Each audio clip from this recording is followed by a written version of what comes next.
രാത്രിയായിരിക്കുമല്ലോ.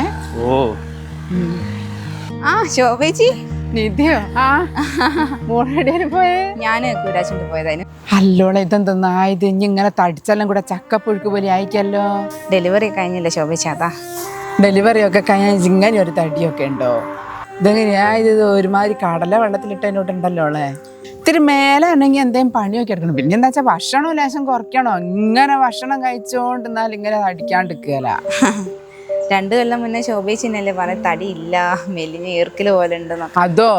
അതന്നേരം ഇനി എന്തെന്നായാലും എല്ലാം കൂടെ ഈർക്കല് പോലെ ഇല്ലായിരുന്നു. ഇനി ഇത് ഉണ്ടല്ലോ മോളെ, ഒരു പാകത്തിനുള്ള തടി എപ്പവും പറ്റുമോ? അല്ലാണ്ട് ഒന്നിക്കിൽ ഇങ്ങനെ ചക്കപ്പുഴുക്ക് പോലെ, അല്ലെങ്കിൽ ഇങ്ങനെ ഈർക്കല് പോലെ.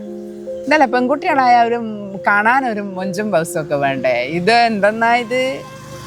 ഇതൊക്കെയാ? ശരി രാഹുൽ, എന്നാ ശരി ശോഭേച്ചി പോട്ടെ.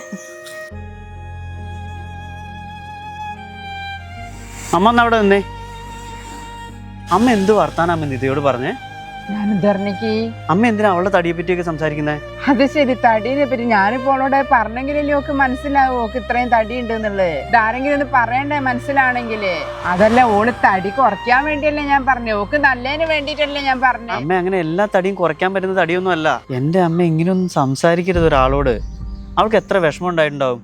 ആ അണക്കാ വിഷമോ? ഓക്കൊരു വിഷമവും ഇല്ല. ഇനി ഇങ്ങനെ അമ്മ വിവരമില്ലാത്ത വർത്താനം പറയുകയാണെങ്കിൽ ഞാൻ അമ്മയുടെ കൂടെ വരുന്നില്ല. അത് ശരി, അണക്കിപ്പോ ഞാൻ വിവരമില്ലാത്തോളായില്ലേ? ഞാനിപ്പം വർത്താനം പറയുന്ന അണക്ക് ഇഷ്ടമല്ലെങ്കിൽ എൻ്റെ നാങ്ങ് മുറിച്ചാളാ. അതാ നല്ലേ. ഞാനിപ്പോ എൻ്റെ പുറം വരുന്ന അണക്കൊരു നാണക്കേടായി. ആയിക്കോട്ടെ ആയിക്കോട്ടെ.